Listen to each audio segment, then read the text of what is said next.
Afternoon sky channel 772 है ये, और स्काई चैनल 772 पर काशी टेलीविज़न पर विकी गिल अपने सभी देखने वाले भाइयों और बहनों का दिलो जान से बेहद स्वागत करता है। स्काई चैनल 772 पर हर शुक्रवार को तहज़ीब प्रोग्राम पेश किया जाता है विकी गिल और विजय मोमी जी के साथ। कैमरे के सामने मैं आपकी सेवा में रहूँगा और कैमरे के पीछे विजय मोमी जी आपकी सेवा करेंगे। हम दोनों भाई मिलकर पूरे 1 घंटे के समय को किस तरह चुटकियों में आपका पास करवा देंगे, आपको पता ही नहीं लगेगा। आज का दिन कल के दिन जैसा नहीं है।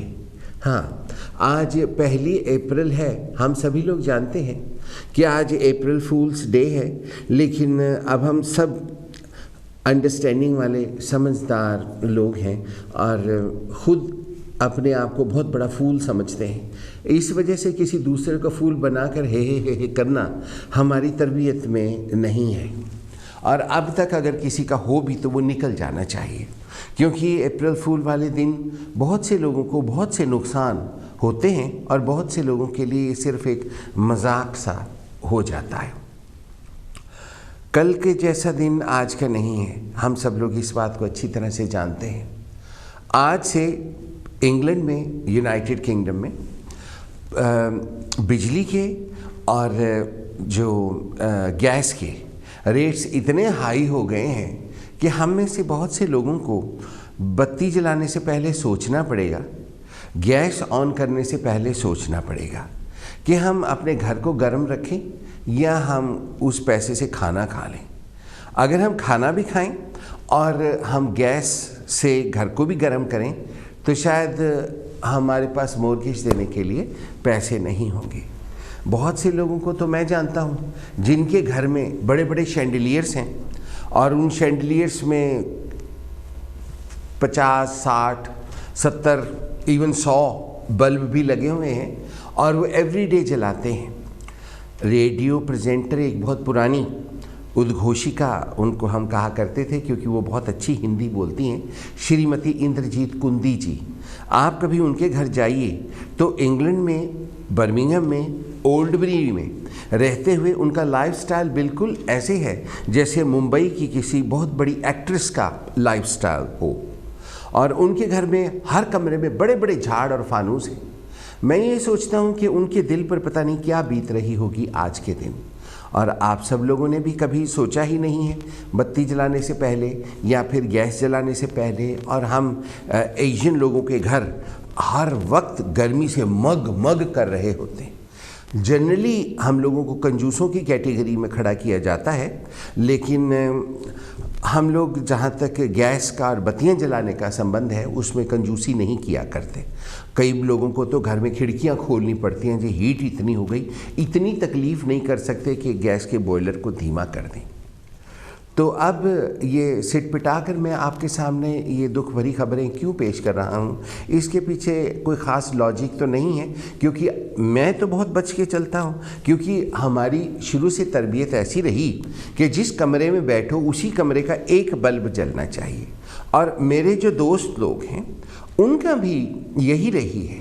और हम लोग क्योंकि पुराने वक्तों के लोग हैं तो हम एक दूसरे की ज़बान को समझते हैं, एक दूसरे के डायलेक्ट को समझते हैं और एक दूसरे का जो एक्सप्रेशन है उसको समझते हैं। एक जगह मैं काम किया करता था, वहाँ पे मैंने बहुत साल काम किया। फिर वो जो मालिक था अपनी बीवी को ले आया। बीवी थी जैसे कि एक खच्चर का जन्म इंसान के रूप में हो जाता है। ये एक बहुत पुरानी कहावत है कि खच्चर सफ़ेद होती है, गोरी चिट्टी चमड़ी, लेकिन वो सारी उम्र पत्थर ढोती है। तो वो बेचारी भी पत्थर ही ढोती थी। तो अंग्रेज़ी बोला करती थी, पिंजरे की मैना थी, हस्बैंड पूछता नहीं था, तो आप समझ जाओ। तो फिर मेरा उसके साथ बातचीत ठीक नहीं थी, क्योंकि वो मुझे हिंदी बोलना सिखाती थी। तो मैंने वहाँ से निकलने से पहले आपको मालूम है अच्छी तरह से पटाखे चलते हैं, तो मैंने भी चलाए। और उसके आदमी ने कहा तुम ऐसी बात मत करो। मैं कि इसके साथ बात करने का फ़ायदा क्या है, इसको हम लोगों का एक्सप्रेशन ही नहीं समझ आता, ये अंग्रेज़ी बोलने वाली है और हम लोग तो देसी बोलने वाले हैं, तो इसका हमारा क्या मुकाबला। जहाँ पर ऐसी ऐसी बैठी हो, हम जैसे तो वहाँ पर खड़े भी नहीं हो सकते। तो उसको तो समझ सारी आती थी, वो जान के ऐसे बनती थी, क्योंकि उसकी माँ मशीन से वो कपड़े सिया करती थी फैक्ट्री में। तो ऐसे ऐसे लोगों के बच्चों को तो आता ही है सारा कुछ, आपको मालूम है। तो वो एक्सप्रेशन समझने वाली बात है। जैसे कि मेरे एक दोस्त, उनका हलवाई का काम है, मैं उनसे बहुत प्यार करता हूँ और वो भी करते हैं, ऐसी बात नहीं है। लेकिन आजकल बोलचाल नहीं है, लेकिन हम लोग एक दूसरे पर नज़र रखते हैं अच्छी तरह से। और अगर उनकी दुकान के आगे कोई नोटिस लगा हुआ मुझे नज़र आ जाए तो मुझे फ़िक्र होता है कि ऊपर वाला करे उनकी तबीयत ठीक हो, क्योंकि उनको बहुत सी बीमारियां हैं किसी भी वक्त। लेकिन फिर भी मुझे मालूम है, क्योंकि हर कोई उनको अपने अच्छे सपनों में याद रखता है, तो फिर वो 100 साल तो ज़रूर जिएंगे। और मैं चाहता हूँ कि जिएं, और मैं उनको अस्पताल में देखने जाया करूँ खूब तैयार होकर मेकअप करके। तो वो मेरे घर आया करते थे, और अगर मेरे घर में कमरे में बत्ती जल रही होती थी तो मेरी तरफ देखते थे और कहा करते थे क्यों, दिवाली है। और मैं समझ जाता था कि क्योंकि दिवाली को सारी बत्तियां जलाई जाती हैं, तो बगैर कोई आर्ग्यूमेंट किए सबसे पहले मैं सारी बत्तियां ऑफ कर दिया करता था। और ये एक दूसरे के एक्सप्रेशन को समझने वाली बात है। जैसे कि आज मैं सफ़ेद कमीज़ पहन कर आया, तो मोमी जी ने कहा वाह वाह स्कूल बॉय बन के आए हो। तो मुझे एकदम से समझ आ गया, इनका मतलब ये है कि स्कूल के बच्चे लड़के जो हैं वो सफ़ेद कमीज़ पहनते हैं, तो वो सफ़ेद कमीज़ मैंने पहुँची, तो इसलिए स्कूल बॉय कहा गया है। समझ गए ना। जैसे कि अगर मैं रेड कलर का कोई चीज़ पहन के आऊँ, फ्रॉक, तो ये कहेंगे क्या वाह वाह क्या बात है जी, वैजंती माला बन के आ गए हो। अभी संगम फिल्म में वो जो गाना था, मैं क्या करूं राम मुझे बुढ़ा मिल गया, वो गाना शुरू कर दोगे। तो इस तरह से हम लोग एक दूसरे का एक्सप्रेशन समझते हैं। तो ये एक्सप्रेशंस को समझते हुए और सारी उम्र किफ़ायत से चलते हुए, सारी उम्र बचा बचा के बत्तियां जलाते हुए, बचा बचा के गैस जलाते हुए हम लोग यहाँ पहुँच गए हैं कि आज हमें बिल्कुल सोचना पड़ेगा कि हम लोग क्या करें गैस जलाने से पहले और हम लोग बत्ती जलाने से पहले। हम एशियन लोग हैं, इंडियन हैं, पाकिस्तानी हैं, सारे एक ही हैं। तो आज बहुत सी बातों के बारे में बहुत सी बातें होंगी। जैसे कि एक ज़माने में, आज से 30-35 साल पहले, बहुत ही ऑपोजिशन के बावजूद मैंने प्रोग्राम शुरू किया था एक सवाल रेडियो पर। आप आज भी सुनते हैं। आज मेरे बाकी भाई बहन साथी वो उस प्रोग्राम को आगे लेकर जा रहे हैं और बहुत अच्छा काम कर रहे हैं अपनी काबिलियत के हिसाब से। तो अब मैं शुरू करूंगा 100 सवाल प्रोग्राम। तो आज के प्रोग्राम में बहुत से सवाल आपसे पूछे जाएंगे, उनमें से जो सवाल आपकी समझ में आए, जो सवाल आपको पसंद हो, आप उसका जवाब दे देना। तो पहला सवाल तो ये है कि आप क्या कहते हैं कि अब जैसे कि इतने रेट्स हाई हो गए हैं बिजली के और गैस के, तो आप क्या करेंगे? क्या आप गैस नहीं जलाएंगे? तो खाना कैसे बनाएंगे? फिर उसके बाद रात को अगर टेलीविज़न नहीं देखेंगे तो क्या करेंगे? अगर बत्ती नहीं जला सकते तो क्या करेंगे? क्या आपने स्मार्ट मीटर लगवाया है या नहीं लगवाया? या लगवाया था लेकिन उतार के रख दिया, या फिर लगवाया है लेकिन उसकी तरफ देखते नहीं हैं, या फिर आपको परवाह ही नहीं है? एक दिन जीना एक दिन मरना, सारी उम्र तरस तरस के भी क्या करना, सारा कुछ तो यहीं छोड़ के चला जाना है। तो ये प्रेजेंटर किस तरह की बातें लेकर बैठ गया कि बत्ती कम जलाओगे, भला ऐसे भी कभी होता है? अब ये देखिए मेरे चारों तरफ बत्तियाँ बत्तियाँ लगी हैं और इतनी तेज़ रोशनी होती है कि अगर मेकअप ना करके आओ तो स्किन जलती है।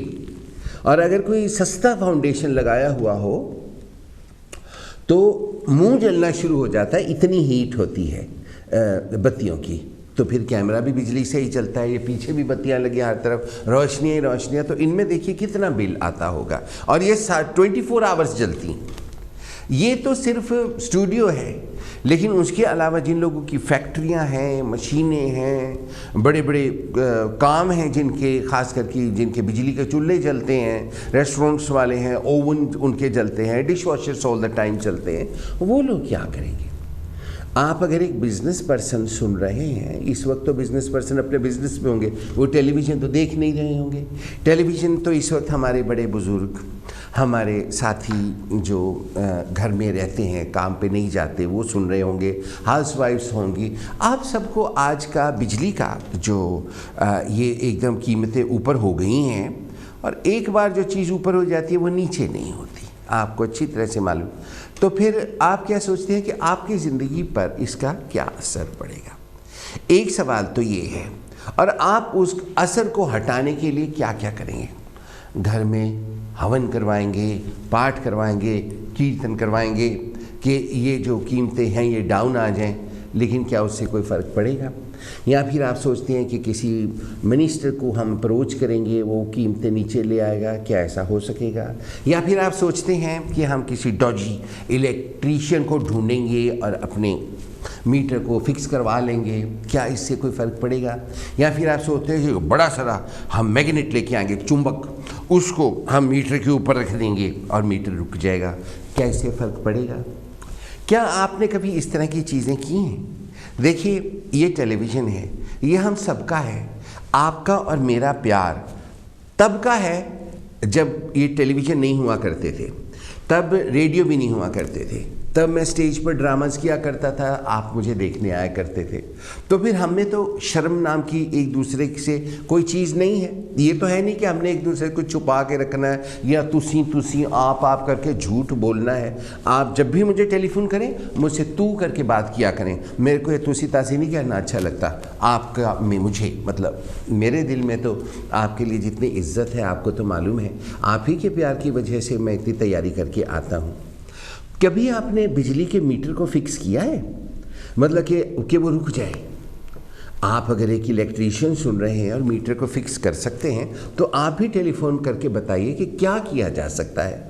यहाँ पर ना तो कोई टेलीफोन नंबर आता है, ना किसी की आइडेंटिटी आती है। आप टेलीफोन करेंगे, सिर्फ घंटी बजती है, सामने लिखा होता है कॉल, वो मुझे नज़र आ जाता है। ये नहीं है जी फलाना फ़ोन कर रहा है, फ़ोटो आ रही है, ये है वो है, ऐसी पकड़ी जाने वाली खतरे की कोई बात नहीं है। इसलिए जब भी फ़ोन करना है, दिल खोल के बात करें और जो दिल में आता है वो बात करें। ये नहीं कि छुपाना है। ये दुनिया है, ये सोसाइटी है, ये इंग्लैंड है, और यहाँ छोटी सी तो हम लोगों की दुनिया है।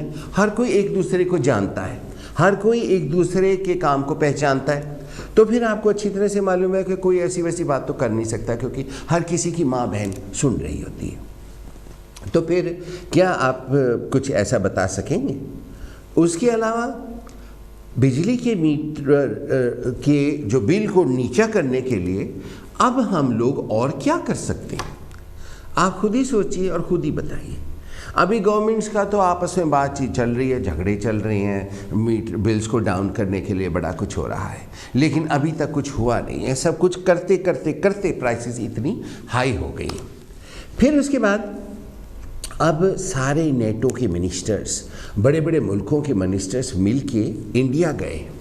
इंडिया जाके श्रीमान नरेंद्र मोदी जी प्रधानमंत्री को उन्होंने ये कहा है कि आप रशिया से गैस ना लिया करें, क्योंकि आप रशिया से गैस लेते हो, आप खूब सारा पैसा रशिया को देते हो और रशिया बम बना के हमारे ऊपर बरसाता है। ऐसा ना किया करें। ये दूसरा सवाल है। आप क्या सोचते हैं, ऐसा होगा? क्या भारत मान जाएगा और रशिया से गैस नहीं लेगा? भारत का और रशिया का बहुत पुराना रिश्ता है। आपको अच्छी तरह से मालूम है कि यार 10वीं दानिया एक गीत बना था। रशिया में नरगिस और राज कपूर भी गए थे। रशिया में इंडियन और पाकिस्तानी लोगों को बहुत अच्छा समझा जाता है, उनसे बहुत प्यार किया जाता है। मैं जब भी एयरोफ्लोट की फ़्लाइट पर हिंदुस्तान गया हूँ और वहाँ से आया हूँ, तो मैं एयरोफ्लोट की फ़्लाइट में आया जाया करता था। वो बहुत सस्ती थी और रशिया जाते थे तो वहाँ के लोग हमको बहुत अच्छा समझते हैं और हमसे बहुत प्यार करते हैं। मुझसे तो सभी प्यार करते हैं, लेकिन रशियन ज़रा ज़्यादा प्यार करते थे। एयरपोर्ट पर मुझे बहुत अच्छे अच्छे एक्सपीरियंसेस हुए हैं। आपको भी हुए होंगे। आप मत बताना, मैं किसी दिन कहानी बना के आपको सुना दूँगा, फिर आप समझ जाना किसकी बात हो रही है। तो फिर आप क्या सोचते हैं कि भारत सारी दुनिया के मिनिस्टर्स के कहने से रशिया से गैस लेना बंद कर देगा। और इंडियंस की बात करते हुए अपने बारे में सोच कर बात कीजिएगा कि हम किस तरह के लोग हैं। हम डॉजी लोग हैं, आपको तो इस बात का अच्छी तरह से पता है। अगर कोई हमारे पास सहारा मांगने आए, हम उसको कहते हैं कि हाँ दसांगे, और फिर जिससे वो खतरे में हो और पनाह मांगने के लिए आया तो सबसे पहले हम फ़ोन उठा के उसको टेलीफोन करते हैं और उसको टेलीफोन कर कहते हैं, हाँ जी देखो आए सी साढ़े कोल, हमें कह रहे थे कि आपसे गैस मत लेना पुतिन साहब, लेकिन हमारा और आपका तो पुराना प्यार है, थोड़े से रेट कम कर दे तो हम आप ही से लेंगे, हाँ आप आगे बात मत करना। क्या ऐसे होगा? क्योंकि ये नेचर है हमारी, इंसान दूसरे को देख के पहचान जाता है ना। जैसे आज हम एक जर्मन को देखते हैं तो हम हमेशा हिटलर को याद करते हैं, और आज भी उन लोगों पर हम कितना ट्रस्ट करते हैं आपको अच्छी तरह से पता है। आज भी हम फ्रेंच लोगों के बारे में क्या सोचते हैं और उनके साथ कैसा रवैया रखते हैं, और रवैया चाहे जैसा भी रखें, अपने दिल में हम क्या बात रखते हैं ये हमें अच्छी तरह से पता है। पाकिस्तानी इंडियन होते हुए हम पाकिस्तानियों के बारे में क्या सोचते हैं और मन में हमारे क्या भावना है और हमारा दिमाग क्या सोच रहा होता है और मुंह क्या कहता है, वो सारी चीज़ें एक्सप्रेशंस एक दूसरे से मुख्तलिफ होती हैं। पाकिस्तानी होते हुए हम इंडियंस के बारे में क्या सोचते हैं, उनसे बिहेव करने के बारे में हम क्या सोचते हैं और उनके साथ रिश्ता बनाने से पहले हम क्या क्या सोचते हैं, ये बात भी हम अच्छी तरह से जानते हैं। इसलिए आप क्या सोचते हैं, भारतीय प्रधानमंत्री श्री नरेंद्र मोदी जी क्या रशिया से गैस लेना बंद कर देंगे? ये दूसरा सवाल है। अभी आप इन दोनों सवालों के बारे में सोचें, तब तक मैं आपको एक बात बताता हूँ कि मैं अब कुछ और भी करना चाहता हूँ इस 1 घंटे के प्रोग्राम में। वो ये करना चाहता हूँ कि मैं परसों अपने लिए जूते लेने गया था। यहाँ पर तो सिस्टम ऐसा है कि आदमी दिखता ही नहीं है सारा, अच्छे अच्छे कपड़े पहन कर आने का भी दिल नहीं करता, क्योंकि ना तो आपकी ट्राउज़र्स नज़र आती हैं ना शूज़ नज़र आते। ये जो टेबल होता है ना, जनरली बुढ़े प्रेजेंटरों के लिए होता है जिनके इतने बड़े बड़े पेट होते हैं, ताकि वो पेट अब टेबल के नीचे खुद को छुपा लें। तो जो स्मार्ट स्विश प्रेजेंटर्स होते हैं वो सारा कुछ अपना दिखाना चाहते हैं और हिल के प्रोग्राम करना चाहते हैं ताकि आपको देखिए मज़ा आए। लेकिन ये सामने रखा हुआ हो, जैसे क्लर्क हो, हाँ जी क्या लाओ मैं क्या लिख दूँ आपको, तो ये इस तरह का फिर ठीक सा नहीं होता। लेकिन फिर भी कम से कम मुझे तो नज़र आता है ना मैंने क्या पहना हुआ है, और आपको अच्छा महसूस हो, इसलिए मुझे अच्छा महसूस होना ज़रूरी है। तो मैं जूते लेने गया अपने लिए, एक बहुत बड़ी दुकान, बहुत अच्छी दुकान, स्टैंडर्ड वाली, और मेरा बजट भी काफ़ी था खर्चने के लिए शूज़ पर। तो अब मैं उस ज़माने का आदमी नहीं हूँ कि जब लोग कुर्बानियाँ किया करते थे कि जी हाय इन्ने दे बूट ले ले तो फिर इन्ने पैसे बचा लो, बचा के कितने लेके जाने। आपको अच्छी तरह से पता है कि वन डे और दी अदर वी गोना कूच। सो मैंने कहा अच्छे शूज़ लेने। तो जी जब जूते लेने की बारी आई तो मैं उस बड़ी सारी दुकान में गया और वहाँ पे बड़े बड़े जूते लगे हुए थे, बड़े बड़े रैक्स लगे हुए थे। आपको तो सबको मालूम ही है, आप भी जूते खरीदते। मैंने एक जूते मुझे पसंद आए, बड़े नाइस जूते थे, अभी मैंने पहने हुए हैं, आप कहें तो मैं खोल के दिखाऊं आपको। तो वो लेकिन जब वो जूतों को पहनने लगा तो उस वक्त गड़बड़ हो गई। वो ये कि आप सबको अच्छी तरह से पता है, एक प्रोग्राम भी किया गया था पीठ की दर्द के बारे में, तो वो मेरा ठीक नहीं हुआ है और मेरी पीठ में बहुत दर्द रहता है, टू मच पेन, मतलब मैं बेंड होने में भी मुझे प्रॉब्लम होती है, और उठ के जब मैं खड़ा होता हूँ तो आज थोड़े टाइम तो ऐसे ही खड़ा रहता हूँ, फिर उसके बाद सीधा होता हूँ। और आप में से बहुत से लोगों को पीठ की दर्द रहती है, और अब जो हमारी उम्र है, इतना बड़ा शुक्र है ऊपर वाले का कि सारा कुछ अपनी जगह पर कायम है, लेकिन उम्र तो ज़्यादा है ना। तो ये इसलिए क्योंकि हमारा अखलाक अच्छा है, हमारा रहन सहन अच्छा है, हमारा खाना पीना अच्छा है, इन टाइम सोना, इन टाइम उठना, ये सारा कुछ है, तो इस वजह से अच्छा है। मैंने जूते तो ले लिए, तो वहाँ पर मैंने देखा कि जो सेल्स गर्ल्स थी और सेल्स मैन थे वो लड़के लड़कियां थे, उनमें से कोई मैच्योर सेल्समैन या सेल्स गर्ल नहीं थी। आपको एक फिल्म याद होगी, आप बीती में हेमा मालिनी थी, और हेमा मालिनी शू शॉप में काम करती थी। वो जूते लोगों को पहनाती थी, टेस्ट करती थी, सारा कुछ ऐसे, और बड़ी अकल की बातें किया करती थी। मैंने कुछ ही दिन पहले उस फिल्म को देखा है, उसके गाने बहुत अच्छे हैं, आप भी कभी देखना यूट्यूब पर लगा के। आप बीती फिल्म का नाम है, AAPBEETI, हेमा मालिनी और धर्मेंद्र हैं उसमें। तो और आप अगर भारत में भी देखें, पाकिस्तान में भी देखें, तो वहाँ पर जो बड़े बड़े शोरूम हैं वहाँ पर बहुत अच्छे सुलझे हुए मिडिल एज और इवन ओल्डर एज के सेल्स पीपल होते हैं जो कि आपके पैर की ज़रूरतों को समझते हैं। पैर is very important for a human being, क्योंकि अगर आपके पैर दुखी हैं तो आप कोई काम नहीं कर सकते, आपका सारा दिमाग पैरों में घुसा रहता है।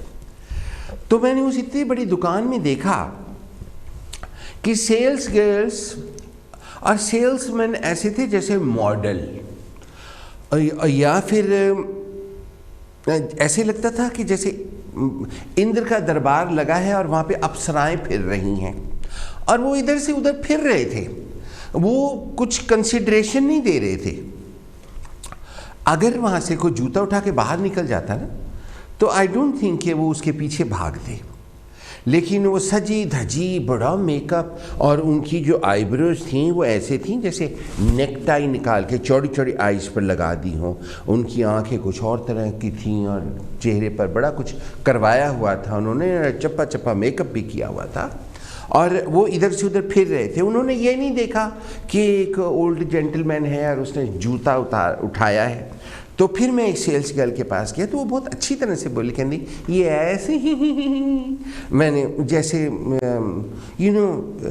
अच्छे लोग नहीं इस तरह से बात करते, what can I do for you. तो मैं क्या, I want to try this shoes, go on then. मैं क्या, I want to try the shoe, कहती ये गो ऑन। मैं क्या, where should I sit, sit anywhere.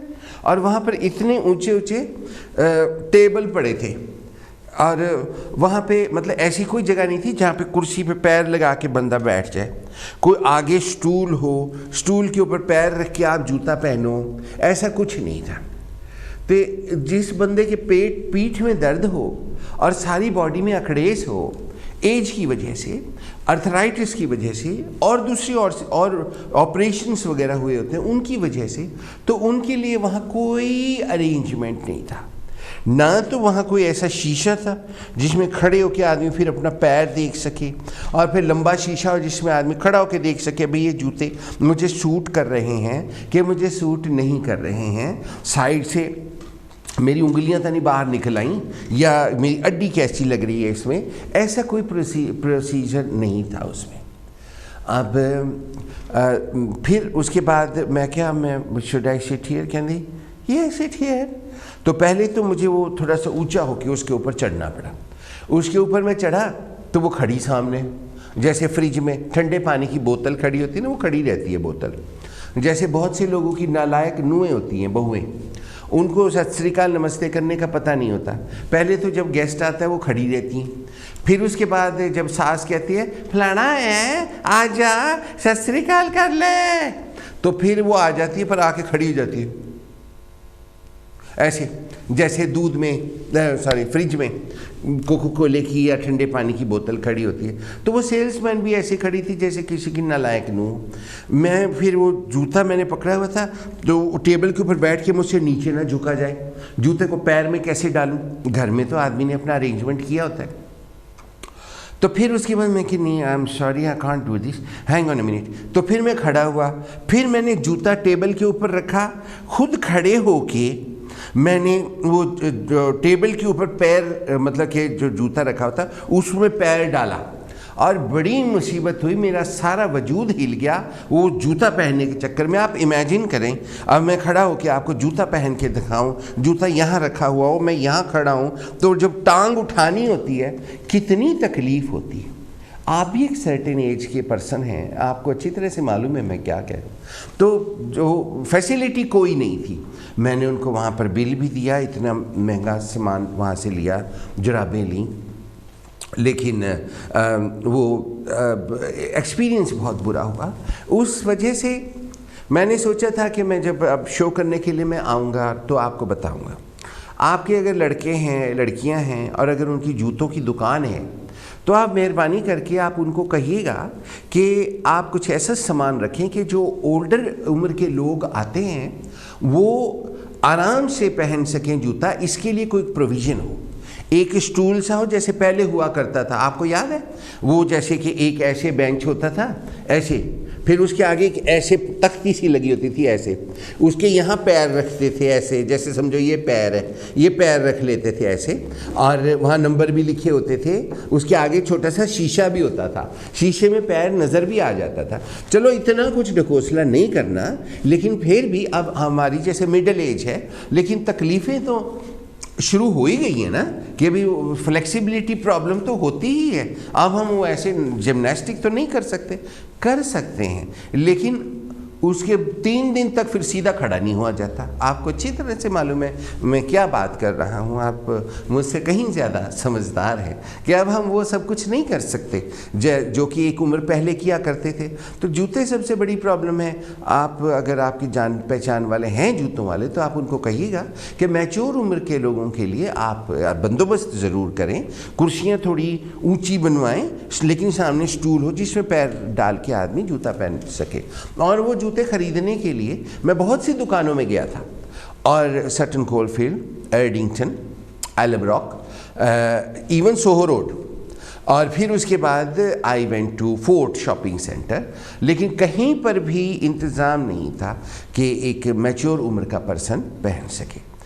तो मैंने देखा है कि धीरे धीरे ओल्डर जनरेशन के लोगों के लिए इस दुनिया से सारी फैसिलिटीज़ ख़त्म हो रही हैं। भाई ओल्डर जनरेशन के लोग हैं, और जनरली आपने देखा होगा बहुत से ऐसे हैं जो जिनका कि बिहेवियर बड़ा प्यारा होता है, बहुत मीठा, बहुत अच्छा, बहुत सपोर्टिव, लेकिन बहुत से ऐसे होते हैं जो कि अपने आप को बहुत कुरखत किस्म से पेश आते हैं। और वो जो कुरखत होते हैं वो इस वजह से होते हैं क्योंकि उनकी कोई लुक आफ्टर नहीं कर रहा था, उनसे कोई प्यार नहीं करता, उनकी देखभाल नहीं करता। प्यार का मतलब ये नहीं होता कि उन्होंने जब भी पालो, उनकी ज़रूरतों का ध्यान नहीं रखा जाता। तो आज सारी जो सोसाइटी है, इवन टेलीविज़न, इवन रेडियो, ये ओल्डर लोगों की जो नीड्स हैं, जो उनकी हैं ज़रूरतें, उनको केटर नहीं कर रहे। इवन अगर कहीं पर कोई दुकान खुलती है जिसमें कि ओल्डर लोगों के बारे में कोई चीज़ बिकती हो, तो जो बाकी के यंगर जनरेशन के लोग हैं या इवन ओल्ड लोग ही हैं, वो वहाँ नहीं जाते। हाय ऐसे बुढ़िया दी सामान मिलता है, जो असी मैं कोई बुढ़ी हाँ, मैं कोई बुढ़ा हाँ, इस तरह की हरकतें करना शुरू करते और उनको सपोर्ट नहीं करते। ये बड़े दुख की बात है कि ओल्ड पीपल ओल्डों को ही सपोर्ट नहीं करते। आप देखेंगे 2 जवान लोग, एक लड़का दूसरा भी लड़का, चाहे किसी भी देश का हो, वो जा रहे हों तो सामने से एक ओल्ड में कहेगा राइट, दूसरा कहेगा राइट, तो क्या है, where you from? Albania, okay, have you got a job? No, oh I know somewhere you can go and get a job, I will give you phone number. तो phone number दे देती है, फिर उनकी दोस्ती हो जाती है, आगे फैमिलियाँ मिलनी शुरू हो जाती हैं, ऐसे बात चलती है। 2 लड़कियाँ होंगी, उनकी आपस में दोस्ती होगी, दोनों शॉपिंग्स पर चली जाएंगी, दोनों एक लड़कों को देखे करना शुरू करेंगी, आपस में उनका प्यार होगा, सहेलपना होगा। लेकिन अगर एक ओल्ड लेडी जा रही हो, दूसरी सामने से आ रही हो, तो एक दूसरे को हाय हाय जींदी आ जाए, मैं कहते मर गई होगी, इस तरह से हरकत होती है। कोई बुढ़ा भी होता है तो दूसरे बुढ़े देखे, अच्छा अच्छा चलो फिर ठीक है करके चले जाते हैं।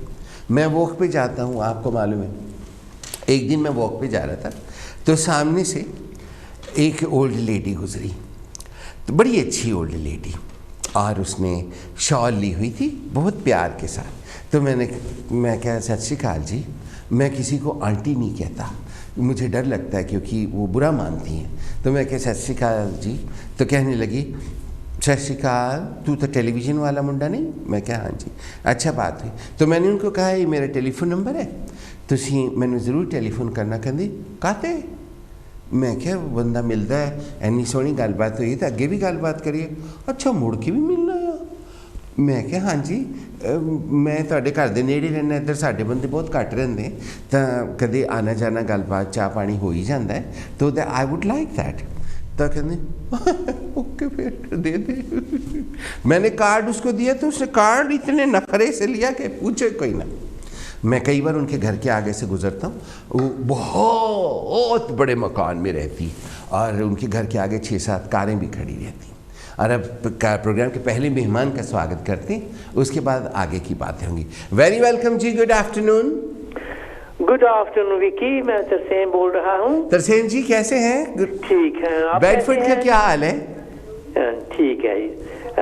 ਤੁਸੀਂ ਕਿਹਾ ਕਿ ਇਨਫਲੇਸ਼ਨ ਰੇਟ ज़्यादा ਹੋਵੇਗਾ ਤੇ ਕੀਮਤਾਂ ਬਹੁਤ ਵੱਧ ਜਾਣਗੀਆਂ। अभी बढ़ गई हैं। अच्छा, वैसे गवर्नमेंट ने फूड बैंक का इंतजाम कर रहे हैं, इसलिए जिसको वाधू घर फूड पिया होवे उसਨੂੰ आउट ऑफ डेट हो जा रहा होवे, आप उस बैंक फूड में दे सकते हैं। आप वॉलंटरी वर्क कर सकते हैं, इस तरह आप कुछ लोगों की मदद कर सकते हो। स्रोते इस कार्य पर ज़रूर ध्यान देना चाहिए। हाँ जी।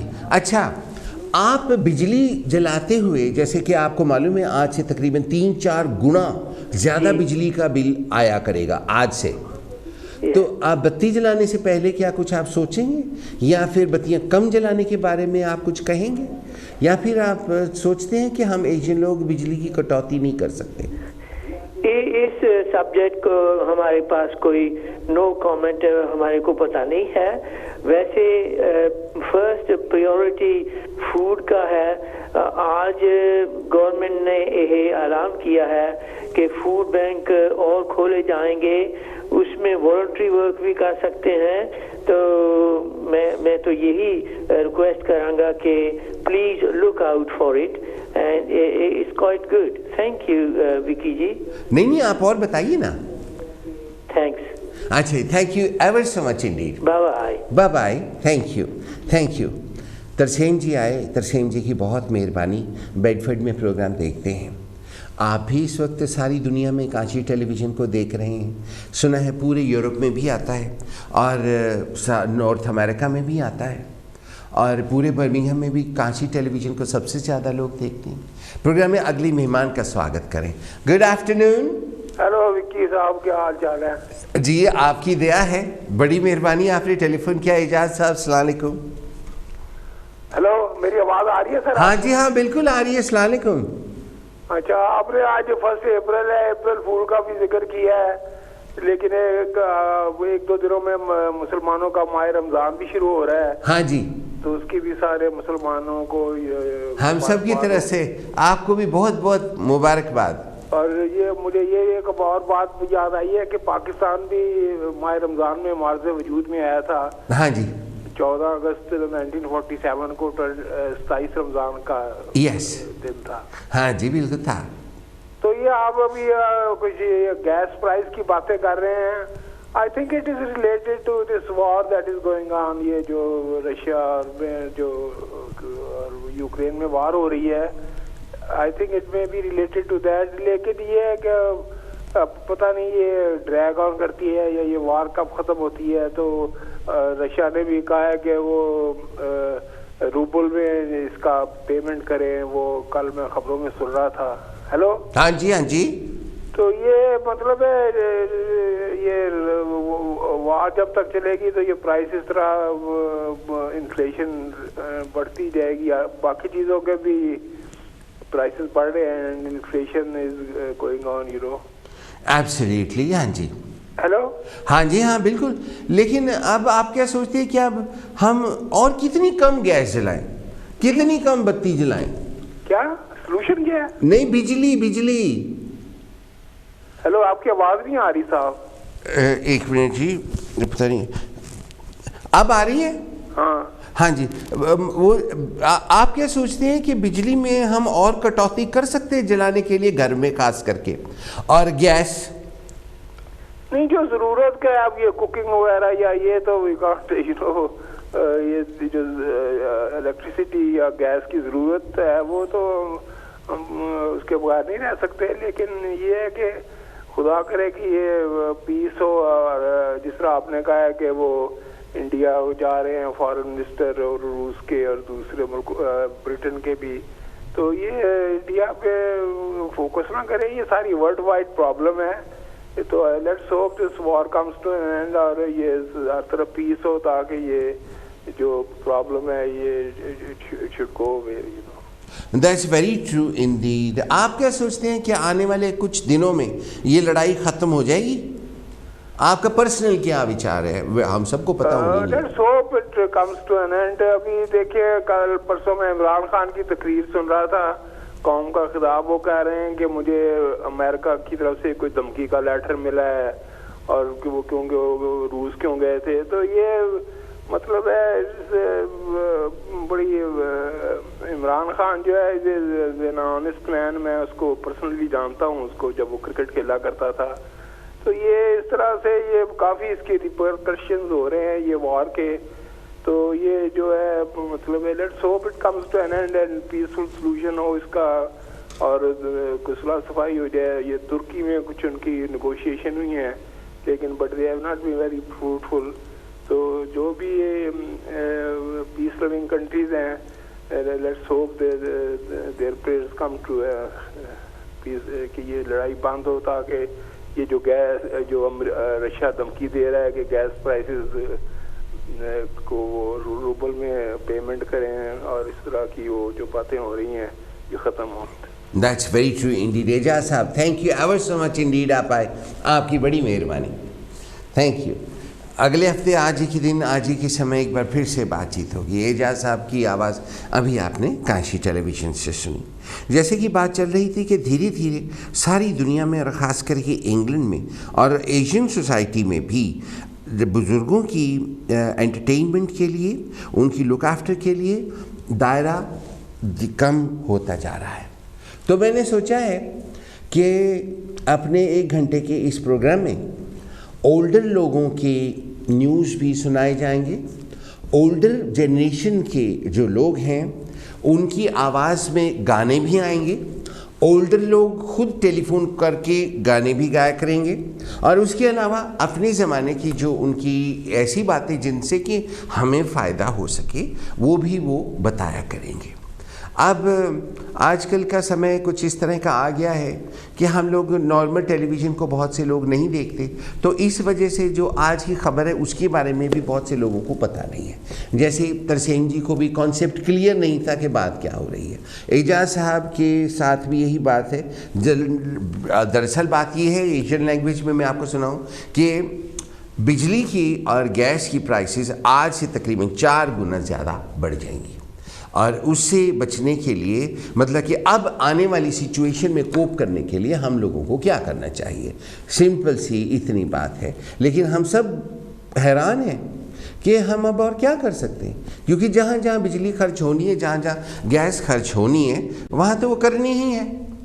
हाँ, लेकिन कोई हमारे अब्बा जी का राज नहीं है कि करनी ही है। इसके बारे में मज़ीद आगे बातचीत होगी। पहले मेहमान का स्वागत। वेरी वेलकम जी, good afternoon. Hello, good afternoon, कैसी हैं आप? आफ्टरनून। बहुत खुशी हुई, बिल्कुल आपका टेलीफोन आया।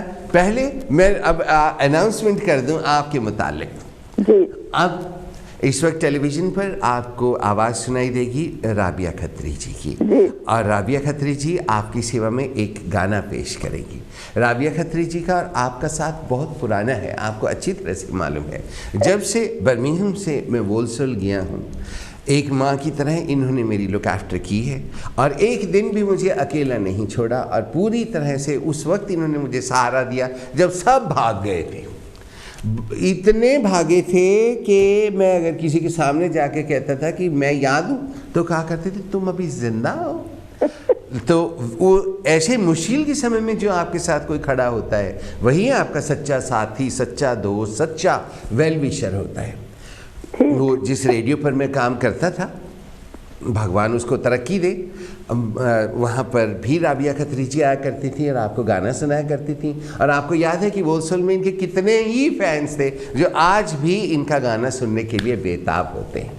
तो आज मैंने खुद इनको इनवाइट किया है कि आप काशी टेलीविज़न पर आइए और अपने सुनने वालों को, और ख़ास करके वोलसोल के सुनने वालों को एक गाना ज़रूर सुनाइए।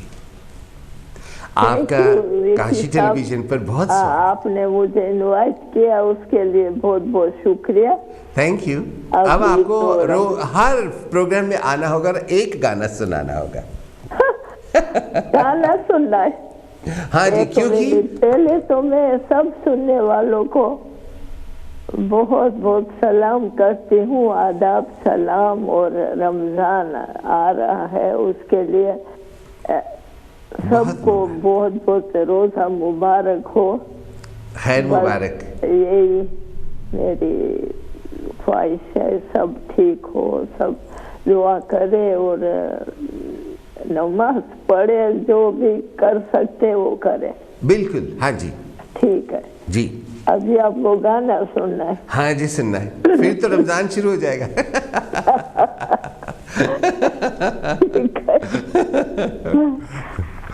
चलो, ये बहुत पुराना लता जी का गाना है। हाँ जी, ठीक है, तो मैं शुरू करती हूँ।